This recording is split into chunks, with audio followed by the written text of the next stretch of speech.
Well, good afternoon. Welcome to the Martalks Podcast. I'm Daryl Rosenstein, your host, where we discuss martech trends and e-commerce trends in the industry. Today, we're joined by Joel Farquhar, the VP of Engineering for Pivotree, who will be discussing the transition from legacy technologies in the commerce realm to the new API first technologies. And I think I want to launch right into the delivery end. It's your butt on the line whether a client goes live or not. So Right. obviously, as Pivotree is evaluating partners and vendors, they're coming to you first to make that call as to whether or not they should engage. Is this a viable partner for us? So who is it that you're usually engaging with at that vendor to first talk about their solution? A lot of this stuff starts with partner managers, and as you're well aware, right? Relationships. I've been doing e-commerce for 20 some years. So you start to garner relationships in the e-commerce business, and we tend to see people move around between the major suppliers of both platforms, and so a lot of it's partnerships through direct sales channels and the partner managers. But we do, especially on my side, because I'm VP of engineering and I own the architecture team as well. So we spend a lot of time looking at the platform markets. And I know some of them don't want to call themselves platforms anymore, but at the end of the day, we still view them as platforms, right? So we spend a lot of time analyzing the market, looking at what the analysts are saying, and trying to understand, what a best indicator for us is what our customers are looking at. Some of our customers are pretty savvy, especially in the B2C space. And we use those sort of indicators to say, like, where should we place our bets on who's going to be successful, right? And it changes over time, which I'm sure you've been doing this a long time. It changes over time, right? The winners of today, were struggling a few years ago, and vice versa, right? You look at the Shopify story; it's incredibly amazing and scary at the same time. Well, I mean, you talk to a very salient point there in terms of the long-term relationships. Obviously, they play a key part. You know people, and they tend to, the folks that have a passion for e-commerce tend to stay in e-commerce and tend to gravitate towards those technologies that have more promise and that are more valuable. One hopes, obviously, Yeah. and you gravitate toward them first and foremost. But obviously, at some point, you're having to engage with the founders of these firms and have them essentially give you their pitch for why their product is the be all and end all for not just platform, but obviously we were talking about CMS, loyalty, payments. What is it that you talked with them about? Yeah, and it can be tough sometimes too, right? Like, because the core functionality of any e-commerce platform or CMS generally tends to be the same, right? Like the Mm. core, and so understanding the differentiators can be tough. Often we're talking, at some point, depending on the size of the firm, we are talking to the founder level, like definitely with VTEX. I mean, their founders are heavily engaged in the success of that product, and Mm. are very passionate about where they're taking the product and what they see as the future of e-commerce. Um, Other larger firms, when you're talking to the SAPs and Oracles, it's a lot tougher to get closer to the founders. So you're really relying on the partner managers, the enablement managers, you know, because a lot of the factors that we look at, when especially when we're going to adopt a new platform, like we spend a lot of time looking at Spryker, and as they're coming into the North American market, we look at their success abroad. How successful were they? And then we start to talk to their senior leadership and understand what their vision is and how they feel they'll differentiate themselves.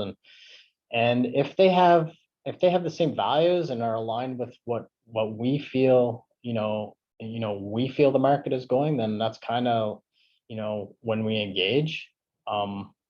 Yeah, the types of questions we're asking a lot of time is how are they going to differentiate themselves, right? Like, how are they going to be different? You know, e-commerce isn't just shopping cart anymore. So like, what is going to make you different than,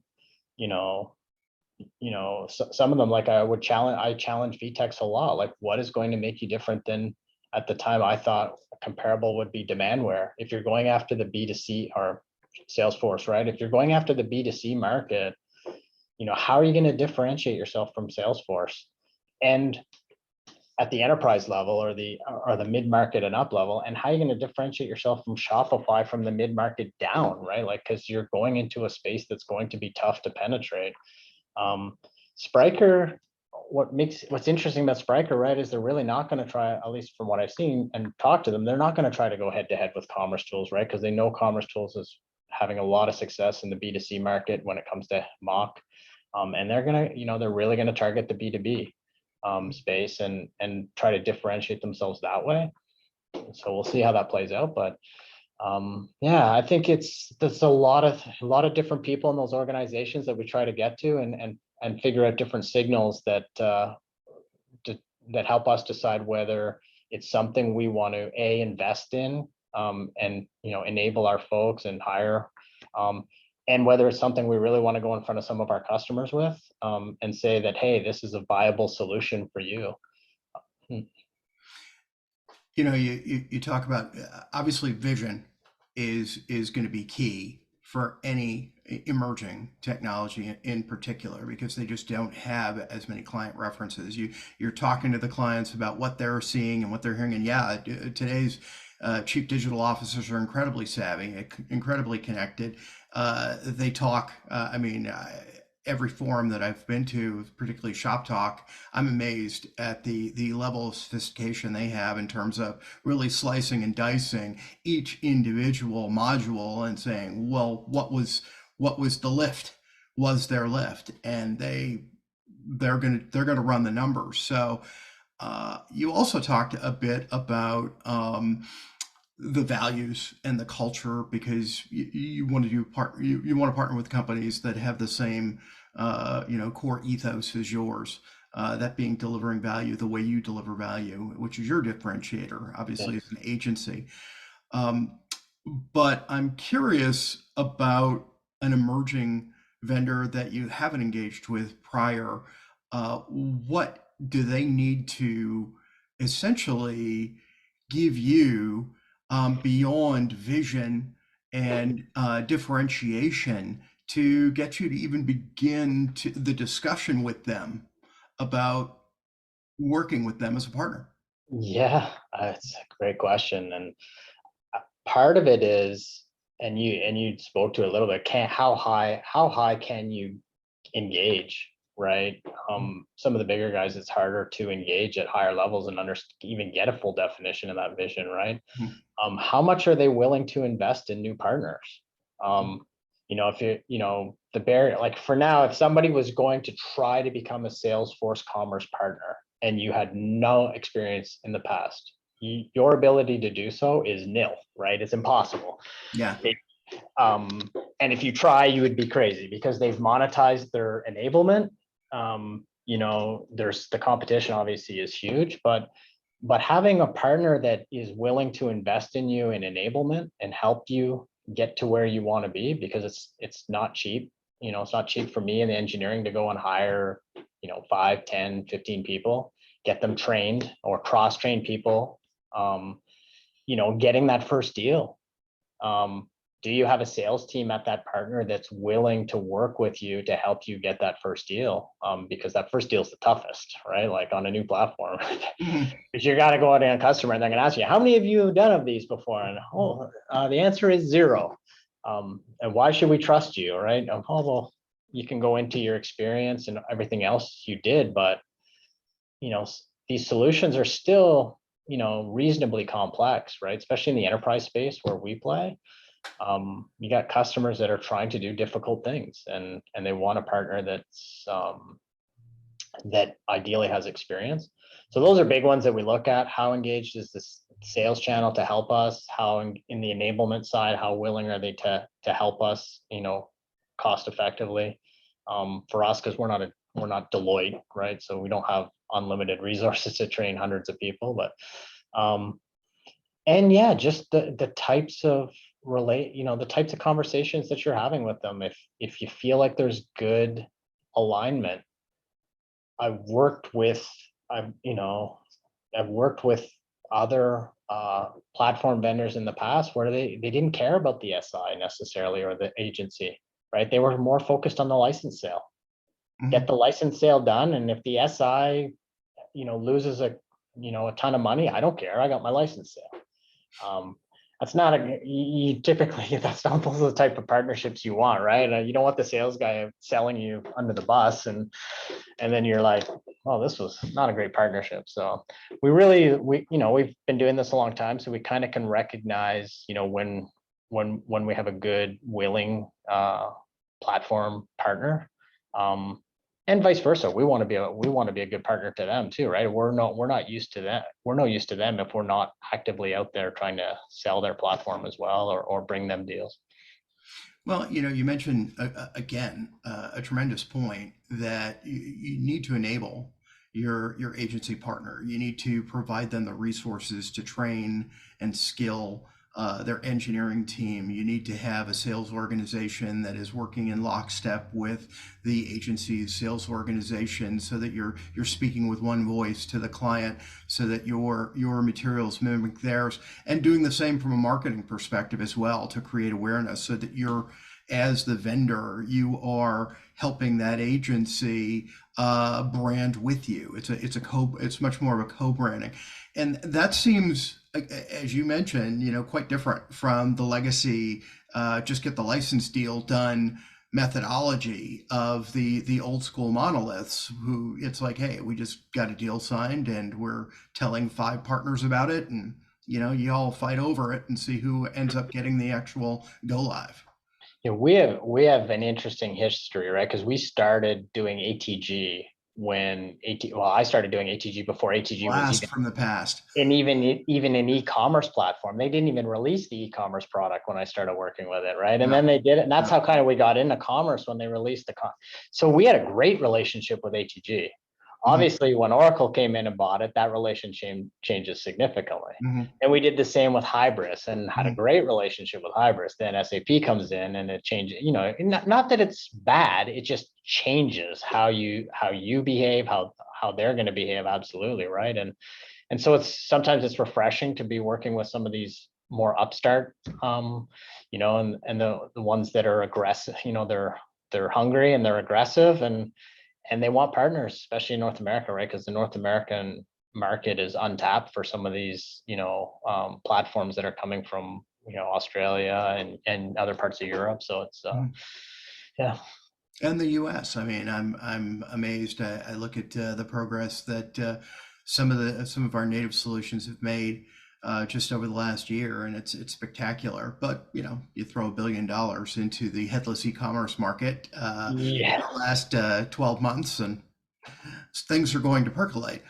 Well, I guess the other thing that I was curious about is, when you're in the agency position today in microservices, you're often asked by the client now to obviously manage multiple go lives and be the ringleader. And how has that changed your relationship with the client in that regard versus the monoliths where it was just essentially stand this up? Uh, yeah, I mean, in the world I live in, I think there's still a lot of that legacy behavior that exists despite them moving to new architectures.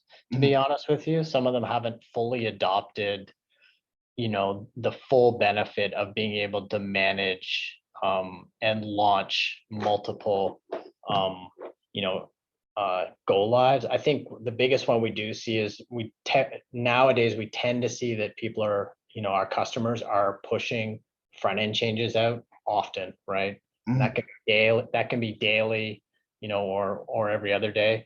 mhm, Whereas the services themselves, that are backing some of that stuff are being deployed significantly less often. You know, in the monolith world. So you have, your front end is being deployed rapidly, your back end has actually scaled way down to where you're only deploying, some of those services once a month, or less, because they don't change, right? Your shopping cart behavior doesn't change that much in time, right? So, but we do see customers, and partially because of legacy IT departments, like they still can't wrap their head around adopting the agility of it all. So there's some maturity coming.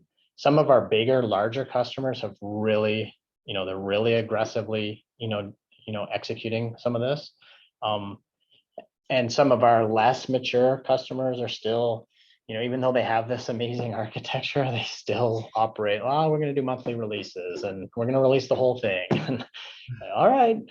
But, so it's, like, right? There's so many in this space, the level of maturity between organizations can be very, very large. And then when you separate B2B, like you were talking, like, chief digital officers, that was a term I didn't hear very often 5 or 6 years ago. But now almost every major retailer that I work with has a chief digital officer or somebody that's playing that role, right?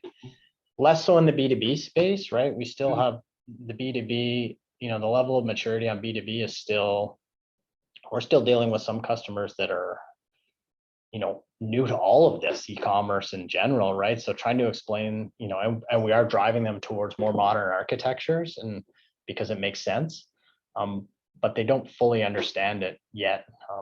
So it's changing how we work. Well, I mean, I think that's wonderful from the standpoint that you get to be the change agents now and drive far more of that discussion with the client about their future and plan as a partner with them versus just reacting to a need that they have to upgrade their commerce platform to overcome the lack of one is obviously one. We're past that. We're now trying to develop a far more experience-oriented platform environment for B2C and B2B. And for that matter, I do see more B2B organizations with the title chief sales officer cropping up. They're putting somebody in charge because there's going to be a significant amount of implementation and purchase activity driven by that. But it's not the CIO anymore, right? Like if I go back 10 years, these were almost always IT driven projects. It was a technology choice, and the platform was a technology choice. We're dealing with the CIO and the IT department. Now, very rarely we're dealing with the IT department and the CIO. They have a voice, but they're not driving the charge anymore. Well, I had a great webinar a few weeks back, and one of our guests was Patrick Friday, the CEO of View Storefront, one of the most popular, obviously, composable front-end solutions on the market. And, he made a comment that I took to heart, that the developers out there love the new technologies because they're so much more flexible. So they're behind the scenes pushing that ball forward for you as well internally.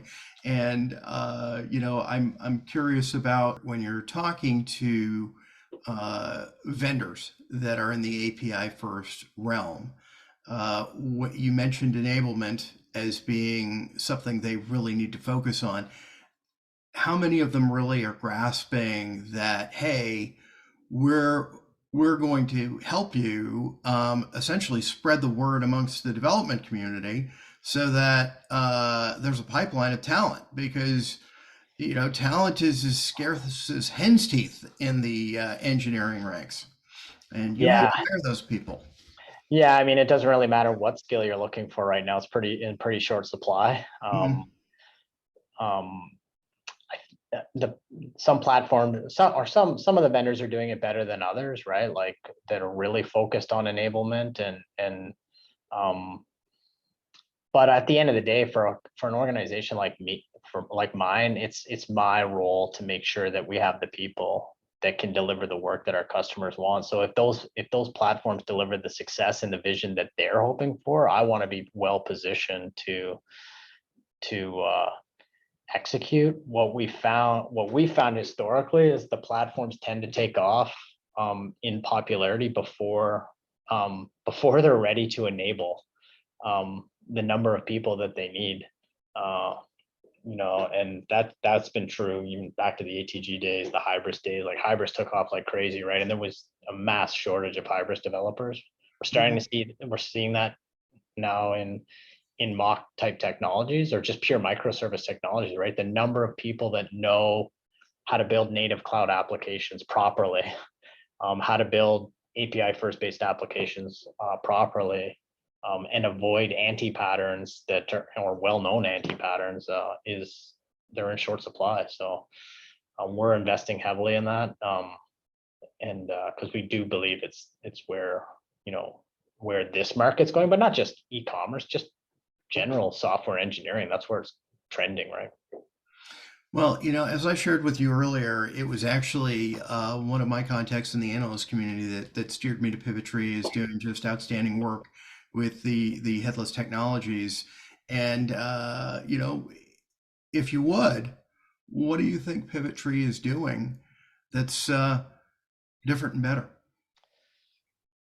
Well, some of it's right place, right time, right? One of us, we have a long history in e-commerce, so that helps, right? We have a lot of experience working with a lot of different types of organizations.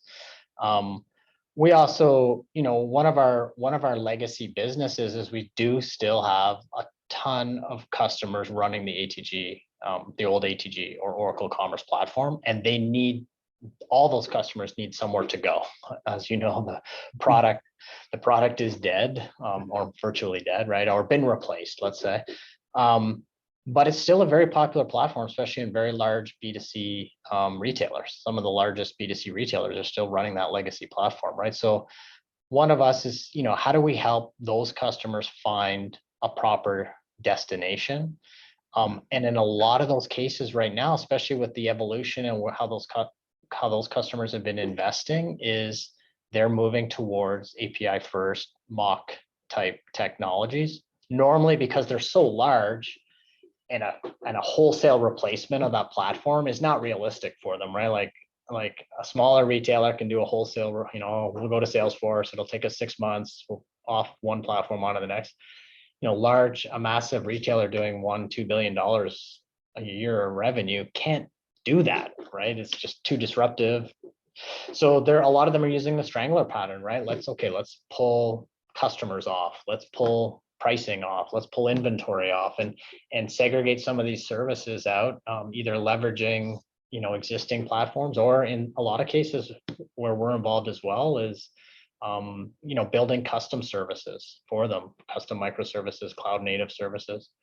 I think just having that experience is where, and we've always excelled in technology complex environments. That's kind of always been where we've excelled.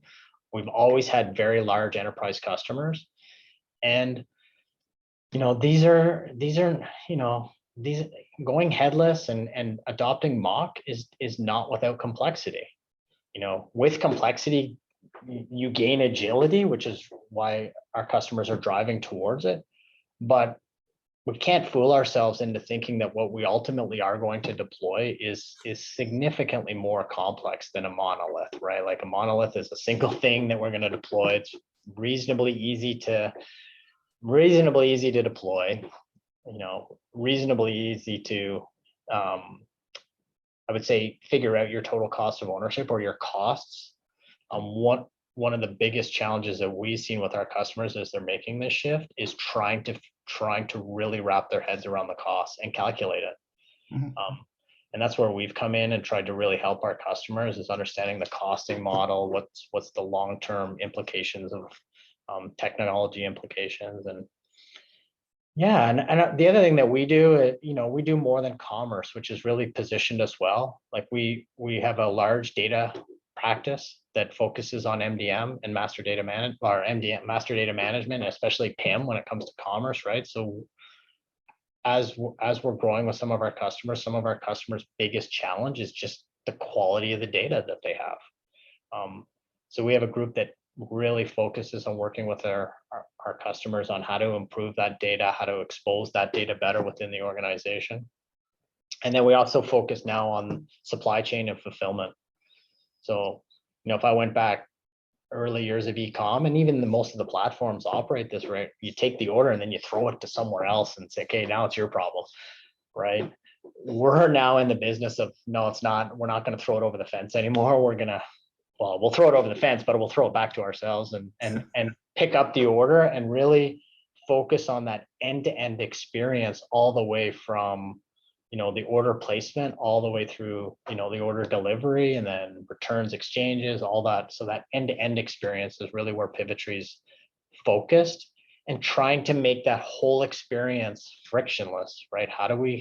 That's a term you hear a lot, but it's a term we use a lot, but really just how do we make that buying experience end-to-end better for our customers, so that our customers can compete with Amazon and some of the other larger players that are producing marketplaces and stuff like that. So, Well, that's quite a combination.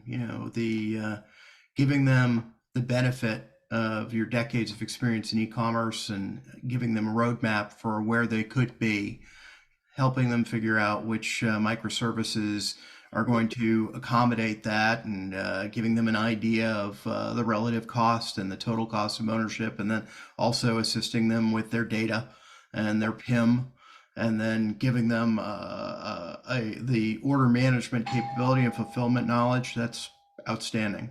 yeah. Well, I thank you so much for spending time with us today. I know your day is packed. I know you're probably wearing 5 hats. Thank you for taking them off for us. And I hope you have a wonderful rest of your week. All right. Oh, well, thanks for having me. I appreciate the time and the discussion. Outstanding. Thanks for listening to Martalks. Please leave a review and a rating on your platform of choice. We're available on Spotify, Apple Podcasts, and all major podcast platforms. To find out more about how the Rosenstein Group can help you find the right leaders for your client development teams in martech and e-commerce, please visit our website, rosensteingroup.com.